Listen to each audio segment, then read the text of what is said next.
భూమితో మనిషికి ఉన్నటువంటి బంధం, భూమి లేనిది మనిషి జీవితమే లేదనేది మంత్రి గారు స్పష్టం చేసిండ్రు. దాంట్లో పూర్తిగా వాస్తవం ఉన్నది. మాకు అనిపించింది అధ్యక్ష, ప్రశ్న దానికి రిలేటెడ్ కాకపోయినప్పటికీ ఈ ధరణిలో పడ్డటువంటి కష్టాలు అన్నీ ఇన్ని కావు.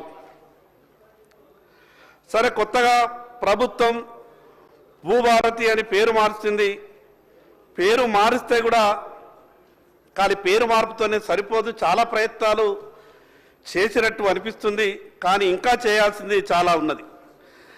ధరణి ప్రవేశపెట్టినటువంటి పరిస్థితి ఎంత విచిత్రకరంగా ధరణి పనిచేసిందంటే సార్, బాలనాగమ్మ అనే ఒక నాటకం ఉన్నది సార్. మీరు కూడా గ్రామీణ ప్రాంతం నుంచి వచ్చిన వాళ్ళు కాబట్టి ఆ నాటకం చూసినరేమో అనుకుంటున్నా. దాంట్లో చిలకపానం అంతా కూడా మాయల పకీరు చేతులు ఉంటుంది. మాయల పకీరు ఏడున్నా కూడా చిలక ఎట్లా ఎప్పుతే అట్లా ఆడుతుంది. అందరికి అర్థం కాదు.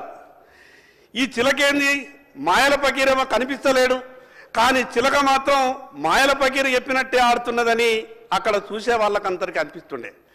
ఈ ధరణి కూడా భూమి ఏమో ఆదిలాబాద్లో ఉంటుండే, హైదరాబాద్ నుంచి అది ప్రొహిబిటెడ్లో ఉండాలనా లేదా ఇంకో దాంట్లోకి పోవాలని ఇక్కడికి వెళ్ళే మొదలవుతుండే. ఇక్కడ ఉన్నటువంటి మాయల పకీరు ఎట్లా ఆడిస్తే అట్లా ఆడింది ఆ ధరణి. కానీ అక్కడ ఉన్నటువంటి పట్టేదారు నా పట్టా భూమిది, నా తాత ముత్తాతల నుంచి వచ్చినటువంటి ఆస్తి, నేను దీన్ని అమ్ముకుంటా అంటే మాత్రం ఆ ధరణి ఒప్పుకోకపోతుండే. ఎప్పటిదాకానైతే మాయల పకీరు ఇషారా రాకపోతుందో, ఎక్కడిదాకానైతే మాయల పకీరు ఆ చిలకకు ఎప్పుడో అప్పటిదాకా రైతు తన పట్టాలున్నటువంటి సొంత భూమిని కూడా అమ్ముకోలేనటువంటి పరిస్థితిలో ధరణి ఉండే అధ్యక్ష.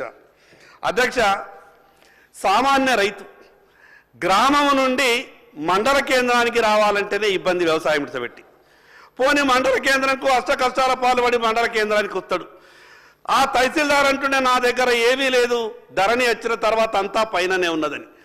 చివరికి ఇంకా ఇతని పైన అధికారి ఎవరు అంటే ఆర్డీఓ. ఇక ఆర్డీఓ దగ్గరికి పోతుండే రైతు. ఆర్డీఓ చెప్తుండే ఇక ఈ కంప్యూటర్ ధరణి వచ్చిన తర్వాత నా దగ్గర ఏమీ లేదు, ఇంకా పైకి పోయిందంటే ఇక మళ్ళా జిల్లా కలెక్టర్ దగ్గరికి ఆ రైతు పోతుండే. జిల్లా కలెక్టర్ అంటుండే నా దగ్గర మిగతా అధికారాలు ఉన్నాయి, కానీ ఈ ధరణికి సంబంధించిన అధికారాలు నా దగ్గర లేవు, ఎక్కడికి పోవాలా సారు అని జిల్లా కలెక్టర్ని అడిగితే ఇది హైదరాబాద్లో CCLA అనే ఆఫీస్ ఉంటుంది, ఆ CCLA అనే ఆఫీసులో పోతే అక్కడ ఒక శిలక ఉంటుంది, మాయల పకీరు ఎప్పుడు ఆ శిలక పనిచేస్తుంది అని అంటే ఈ రైతుకు అర్థం కాక సంవత్సరాల పాటు తిరిగి అద్దపావు చేరుకు పరికి ఏదో కోట్ల రూపాయలు ఉన్నటువంటి భూమిని కూడా లక్షల రూపాయలకు అమ్ముకొని ఆ రకంగా రైతులు ఇబ్బంది పడ్డటువంటి సంగతి మనందరికీ తెలుసు.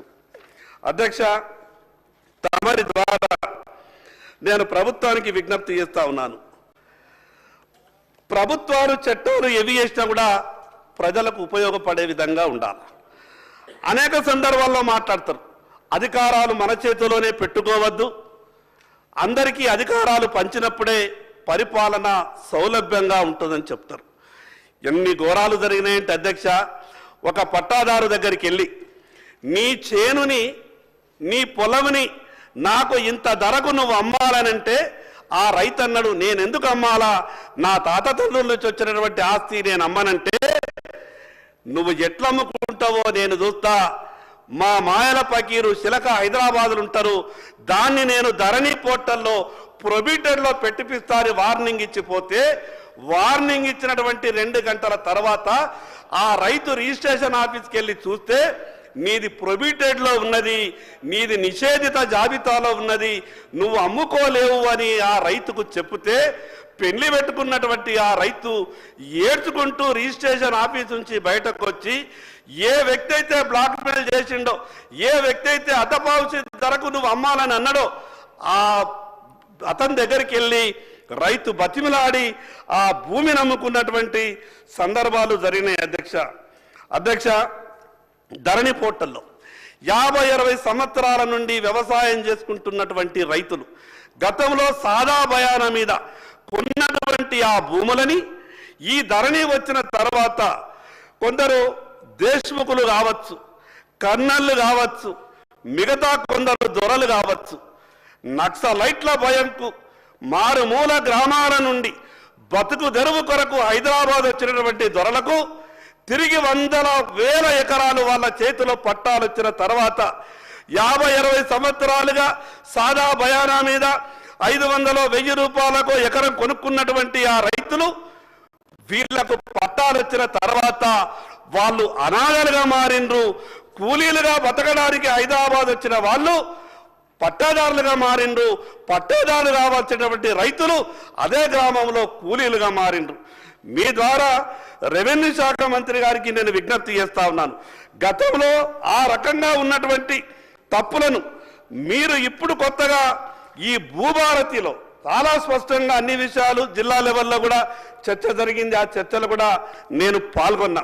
కానీ మీకు కూడా ఒక విజ్ఞప్తి చేస్తున్నా, మీ ద్వారా రెవెన్యూ శాఖ మంత్రి గారికి నేను ఒక విజ్ఞప్తి చేస్తా ఉన్నా. గత ప్రభుత్వం ఏ రకంగానైతే మాయల పకీరు శిలక వ్యవహారం చేసిందో మీరు పెట్టినటువంటి బిల్లులో కూడా ఒక క్లాజ్ ఉంది అధ్యక్ష. ట్రిబ్యునల్లను ఏర్పాటు చేసే వరకు CCLAనే దీనికి సర్వస్వం అని.